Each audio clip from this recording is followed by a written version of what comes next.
What's going on, everybody? Welcome back to the Scene Snobs Reviews, and I checked out the movie Americana. And along for this review, I have my good buddy Roy with me. You've seen him on the Scene Snobs podcast, and we're back again. He actually has a connection to this movie. His wife, Mel, who you have met on this show as well, has worked on this movie, so we're very excited to talk about it. The premise for this is simple. It's a modern-day Western that takes place in South Dakota. It was filmed in New Mexico in 2022 and showed up in 2023 at South by Southwest and got good reviews. Lionsgate bought it, and now it's just out in 2025. That's where we're at. So the movie follows a series of characters played by Sweeney, Paul Walter Hauser, Halsey, Eric Dane, Zane McLaren's in this movie, and plenty more. It's an interesting tale in certain story aspects, but it's more like an intertwined anthology, so to speak, where you're seeing a mother who is trying desperately to get away with a very important MacGuffin, which is a Native American dress, and she's going to try and sell it for some money. But then she goes to her crazy parents' house where there's a whole bunch of stuff we'll get into during this review, I'm sure, with that. Zane McLaren plays the head of a tribe on a Native American reservation who takes in her son, who thinks he's Sitting Bull. I realize this is absurd. That's what we do here, embrace the absurdity. That's a good storyline. They are going to get the Native American dress from Halsey, and then you have Sydney Sweeney and you have Paul Walter Hauser, are sort of like star-crossed lovers who are going to get the dress as well. It is insane, it is wild, it is weird, but not always in a really good way. And I'm here with it. Joe, of course, is here. His wife worked on the film. We're going to talk about that. We're going to talk about how we felt about the film and maybe why it hasn't come out in 2 years. Joe, welcome, my friend. I know I called you Roy in the introduction, but I can't help it. Like, we've known each other too long. And Joe's not even your real name, but that's just what I've always called you. Yeah. So it's sort of, I'm sticking with the nickname, but I want to say I appreciate you jumping in and doing this review with me. This is our first time, and just to give everybody a little bit of a taste before we get started, we've been best friends for almost 20 years, and there was a point we couldn't even stop laughing to get to the review. Mm-hmm. So we're a little giggly on this one. Hopefully you guys enjoy it. But so your connection to this, were you on set at all for this movie? I was never on set. It was just my wife. But I did know I had another friend who was also on set, but nice. never myself personally. Well, to give you credit to, you were a filmmaker, VFX artist in the industry. I've known you for years. We went to college together. He knew way more about all that technical stuff than I did. But, I always, saying you weren't on set, you still know your stuff. But like with this particular movie, you finally got to check it out. You didn't watch this beforehand, right? I saw it this past weekend. There was a crew screening that my wife was able to go to the crew screening, and I came as a plus one. So I got to see it for free and check it out. I mean, do you want to jump into it? Yeah, let's get right down into it. Tell me, like what'd you think about this movie first and foremost? Well, the thing is out, and I was talking to my wife about it after we watched it, and you don't want to I'm not trying to make fun of your movie here or anything, but we were kind of talking honestly about it. And that what I had said was that the movie felt like it was lesser than the sum of its parts. That it was like a lot of good stuff. Like there's a good movie in there, but it's like it felt like an adaptation of a book that didn't quite get all of the parts fleshed out, I could see that. Yeah, for sure. I would even actually equate it to, it felt like an adaptation of a Tarantino movie we haven't seen yet. Yeah. And I was thinking it was like Pulp Fiction and No Country for Old Men kind of put together, but not as quite. Not I can say that. I can review. Yeah. That's what I do. No, I definitely get what you're saying. Like there are the Zane McLaren parts with the kid. They were funny. They're on beat. I was really invested in that story and this story with Halsey. Where I got pulled out was the Sydney. And now with all the controversy aside and stuff like that, I can separate those two things. So I didn't mind going to see this movie with her in it or anything like that. And I love Paul Walter Hauser. He's been showing up everywhere. He was in The Luckiest Man in the World or on Earth earlier this year, and he did a great job in that. But almost kind of like that movie, this movie, it was just underwhelming, sort of like this movie. Like you had some really good beat elements, story beat elements in your movie, but you sacrificed it to like almost sort of shoehorn in other stories. I didn't mind the Sydney Sweeney, Paul Walter Hauser, and that's the one I'm lingering on more because those storyline I didn't like in this. They were the through line. They were who you were following to see how the rest of the story sort of plays out. Mm-hmm. Simon Rex is also in this. He plays a bad guy character who is like a ruthless, I don't want to say mafia, but it's sort of what it's based on, who's trying to get the dresses, the Native American dress as well for his own gain. So all of that was fine. All of that, but it was one too many stories. And I think it was like that love story between Sydney Sweeney and Paul Walter Hauser. It just, every time they showed up, it seemed to not fit. Mm-hmm. And it kind of dragged and ruined the story for me because I'm like, Sydney Sweeney's not a good actor. Yeah. People can argue with me all you want. Like, she's beautiful. She shows up in like certain movies where it's like, that's your strength. You're like a movie star, so to speak. You're not an actor, in my opinion. And then you have Paul Walter Hauser, who arguably is a very good actor. And it's felt like just so mismatched.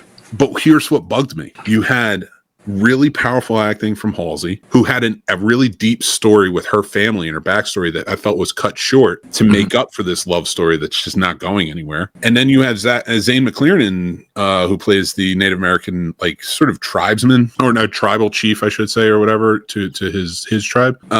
It's funny, it's dynamic. He's connected to it because he has the son, and it's going really well. And then that gets pulled apart to go back to this story with them. Mm-hmm. It was just one of those things where I was like, I don't see how, when this movie was made, this couldn't be seen. Mm-hmm.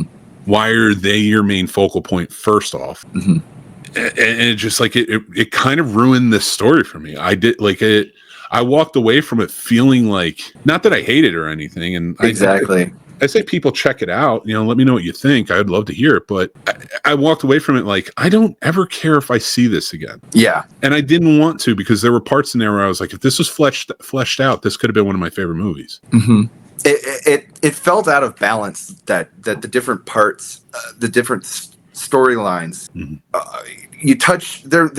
there were things that I wanted to see more of, and then there was stuff there was too much of. And it's like what you were saying, is the movie starts out and you're kind of like, where are we going with this? Mm-hmm. And there's the scene at the beginning with the kid, and then that plays out of order because it's a bit more of an interesting scene to happen. So taking it from the middle of the movie and putting it at the beginning kind of draws you in. You're kind of like, well, where are we going with this? But then there's it's like throughout the movie, there's these payoffs that weren't set up, mm-hmm. Like, I mean, are we able to spoil things at this point? You know what? Let's make it, because I my big thing with spoilers is a lot of times if you don't spoil things, people are just like, well, they're just hating on the movie. But if we can get in depth, I think we can make it a little more clear. And I do have some points on it too, but I'd love to hear yours.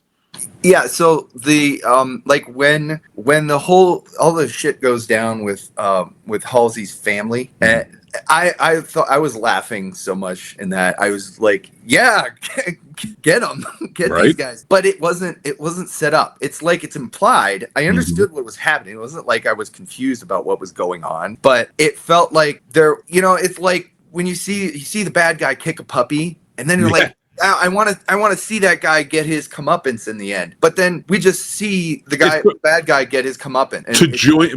Just to add to that a little bit more, it's more like you see the bad guy kick a puppy, and you're like, I want this character gone. I want him eviscerated from the earth because he kicked that puppy, right? And it's more extreme in this movie what these people do. But I thought it should have played out in a way where because the way it plays out is like he gets his comeuppance, they all do, but like sort of in the background. Mm-hmm. You kind of like you can see it, but you don't feel it. Like it's not part of that. Like you want the wives and the daughters, who are clearly basically prisoners here, to do what they need to do, and you want to see almost either that type of violence or something that just lingers, and that's it. That's what it is. You added these two characters in here that are taking away from the interest.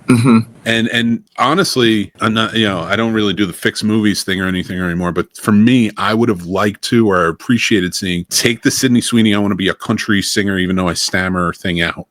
Paul Walter Hauser, for all as great as he is, if you can't put him somewhere else, take him out. And then if you have to add another element, add an element that's connected directly to that dress, the Native American dress, whether it be you see the past of where it came from, how it's like why it's worth something today. Maybe they can do it any which way, even if it's budgetary. You could do that in an animated feature. Hire, or write in a character. I shouldn't say hire, but write in a character, a Native American character who's maybe from the past, whose dress it was, who's now kind of following these figures that have it, and they're the through line, connects it more to the Native American lore of it all. But those two ruined the movie. It ultimately becomes not necessary. It's like I wasn't too bothered by it at the beginning, because I was still wondering where are we all going with this. But ultimately, their storyline wasn't really necessary. It's like we start out thinking we're going to follow them, but then they become kind of like bystanders at the end. Like they're just there watching everything else play out because Sydney Sweeney's character's tied up, and I was a little. In a movie I can let it slide that people are getting shot and they're still okay.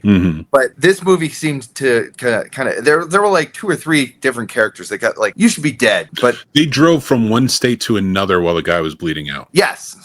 Like it is insane. The suspension of disbelief in some of these scenes, like they're hoping you just accept. And to add to that, like I agree with you, they are bystanders. They're bystanders in a movie that they're the main characters in, and that's what it's terribly written main characters. And by the time you get to that end, because she is a bystander, and I get why she is, and I'm sorry if it feels like I'm railing against her personally, but she's not a good actor. Every time she interacts with somebody in this movie, it took me right out, and that happens in every single Sydney Sweeney movie I've ever seen. Again, she's enjoyable to see. I've seen her on Euphoria. It's the same thing. You get a level of acting that's really good, and then you get her there, and she's not up to par. So stop putting, she works with like a Glenn Powell in that one romantic comedy movie or stuff like that, but she doesn't work in this. This had too much potential that was ruined by the addition of character. And I blame the writers for not seeing this. I blame the director for not seeing this. And I'm not even talking about like her being there. You could have had her as the waitress character, but how do you not see that these two don't fit? They don't. I could tell if this was the script they shot with and they didn't change it during filming, I don't know how they missed that these two characters just do not work. Could you have told their story from their perspective fully and gotten a movie out of it? Yes. Again, her acting, that's on her. Like, I'm not her up against Paul Walter Hauser. It's not going to be a good movie. He's a fine actor, but I could see two lovelorn, like misfits going to do this thing so they can be together. That would be an interesting movie. Yeah, that's why through the first like half of the movie, I was, enjoying we're just following these characters. But then it's like at some point it switches to being a different movie almost. And I'm like, and like I was saying, there's things that are payoffs for things that weren't really set up. Like Halsey's character reuniting with her son at the end. And it's kind of like, well, we didn't see that they were having some kind of struggle. I get it. That's implied, but that drama is never played out on the screen. It's we're just told that that's how it was with them. In fact, no, but the last time they're together too, to add to that, she actually just leaves him and says, you'll probably be better off with somebody else. Yeah. So, and you're right, then because we're following two other misfits that we don't care about, now they're all misfits in this, but now they're following two other misfits we don't care about, it took so much away from that. Like, you had the potential of all of these different elements. Take the lovelorn out. You have the kid who thinks he's Sitting Bull, who just wants to be a part of the tribe, right? He legitimately, he keeps like, I'm Sitting Bull, and they even kind of play it up that maybe he might have been possessed by Sitting Bull. And it was the Eric Dane situation, like he was the guy in the beginning who had the dress that they took it from. The whole thing is well written. That's why I don't get. Yeah, that's what I mean. That's why I was like, there was never any point where I was hating it, because in the moment I thought everything was good, but as a whole, it didn't make a great whole movie. And I think that's where I can't figure it out. Like, when you wrote this movie, how do you not see that this is taking away from these great characters that you wrote? Yeah. And so honestly, when it comes down to Americana, like, it was just a miss for me. It's one that like I don't think I'd watch again, because there are parts that actually really pissed me off as I was watching. because it wasn't really well told. Now, this came out again in 2023 at South by Southwest. Your wife worked on it, and you were telling me, what was the name of this when they were filming it? It was called National Anthem, but there was, I believe, another movie that came out around the same time called, or a TV show or something called National Anthem. So they opted to change the name of it. I kind of like that they changed the name to Americana. It fits within like what the whole main purpose within the story is. The MacGuffin, especially. And it to me, it kind of evokes that same title as Pulp Fiction, is that this is Americana. This is like this little slice of life for all of these different things. Yep. And yeah, it just ultimately, I don't think I'm just repeating myself. Yeah, I thought like everything was good, but just not great together. The way they market this, if you see the poster stuff like that, like it looks like this badass, like these two women are going on the run and sort of Thelma and Louise style, but maybe a little more westerny. Which that was arguably a western too. But you watch this and then you see like. And then you see the movie and you're like, she doesn't like Sydney Sweeney's not some badass with a gun who's going on heist with Halsey. Well, they have like two interactions the whole movie, really. Think about it. Neither of them really have any interactions with anybody. Yeah. Until the end when they are bystanders. And then the movie ends by lingering on them, kind of showing like these were our heroes. And it's like, they're not. They were just as arguably just as terrible as everybody else in this movie. But shouldn't have been there. It would have been funnier if you got two comedians to play that role and they were just the offshoot. Like we cut to them every once in a while and it's like, let's go get that money. Let's get that dress, get that money. We need this money, blah, blah, blah. And that would have added a funny element to it and then maybe told more story that we needed. But yeah, it's just, this was a miss in my opinion. I will say this. I think the filmmaker behind it, Tony Tost, I know I've seen some of his stuff before. He's a talented filmmaker. It looks good. Again, there's really promising writing in this. It's just like you just mix too much together. Like you know how to develop a character, but you need to not develop so many characters and develop the right ones. Right. It's like it's got the bones of 2 or 3 decent movies in there. It's just they don't all come together right. And that's the thing about this movie too. That's why I blame Sydney Sweeney for the acting. I didn't know Halsey was such a good actor. She's very good in this. Yeah, she steals the show, definitely. Well, Zane McClarnon was the best actor in this. Which one is that? He's one from Dark Winds. Oh, yeah. He did fantastic in it. The kid was really good. Here's the thing. Everybody acted really well except for Sydney Sweeney. So that tells me like the direction was good. She just didn't get it. So another miss in my opinion. This is one that ultimately like has a lot of promise. I want to see what else he does, but hopefully the stories get better because this one just missed for me. Well, how about you, man? What's your final thoughts on this one? I mean, I just like I said, there was never any point where I really hated it. It just didn't all come together for me, No. That's about the. Yeah, if I can hate a movie, then I can at least remember it. Like this is one that's doomed to like, oh yeah, that exists. And that's what bothers is like it's good enough in certain areas where it should not be a movie where you just go, oh yeah, that exists. Yeah. And it does, unfortunately. But I want to say thank you so much for joining me on this review of America. Thanks for having me. Of course, my friend. Anytime you want to jump back in and watch another movie and review it, let's do it. But guys, make sure you're joining back in. And of course, we do reviews on the Scene Snobs podcast and so much more. Come check us out. Follow us on YouTube. Follow us at the Scene Snobs everywhere. And we're on Letterboxd as well. We do all of our reviews as written reviews, video reviews, and they're on our podcast. So you can find them anywhere. On Letterboxd and Substack is where we do our written. Substack has other articles besides just reviews, so go check that out. I want to say thank you guys again for watching, listening, hanging out with us, having a good old time. Like, follow, comment, review, hang out with us, and also make sure to take care of yourselves because that's important. But until next time, be kind, rewind, and I'll talk to you soon.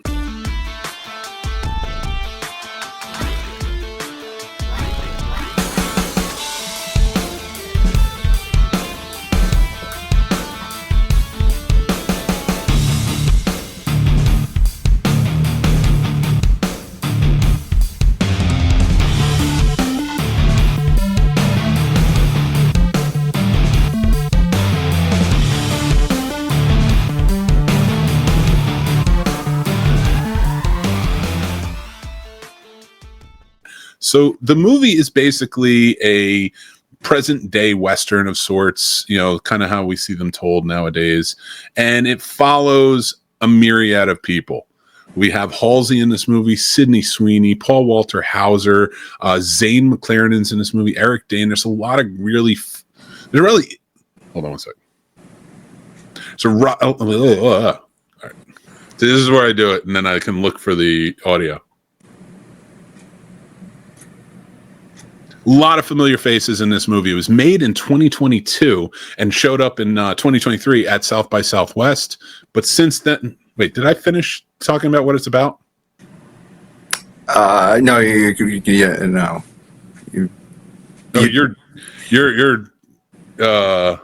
there you go. You were frozen anyway.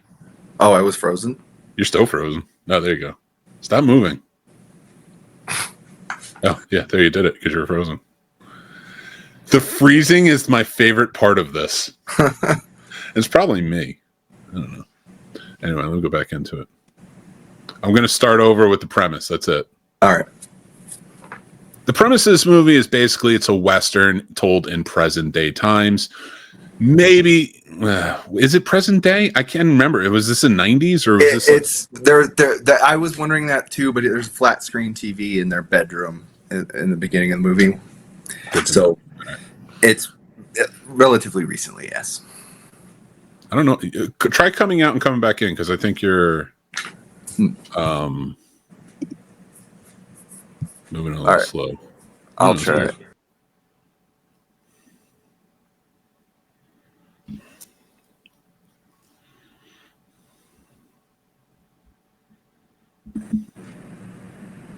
Any better? The hell is that?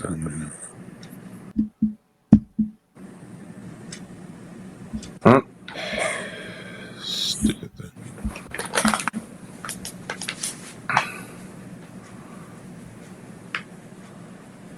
You gotta close all the porn tabs. Don't tell me about it, right? Actually, I do have to close a lot of tabs, but not porn. Just tabs to make this work. I have like 1,000 puzzle tabs open. Doing those Sudokus. I don't know why it's not working right, though. Let's see if I close this up. Hold on, let me...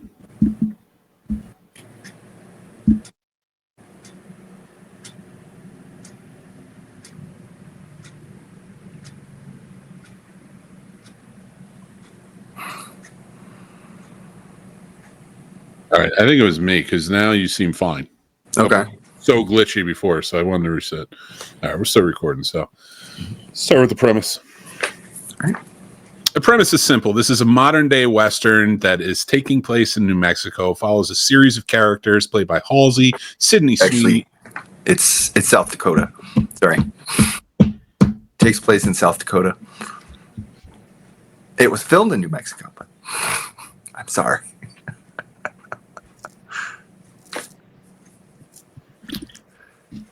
Stop stopping me. All right, get serious. The premise for this movie is simple. It is a modern-day Western that takes place in South Dakota. That's an outtake.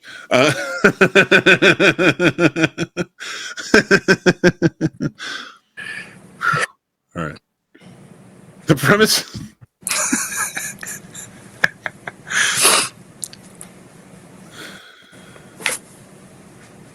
Don't do that. All right.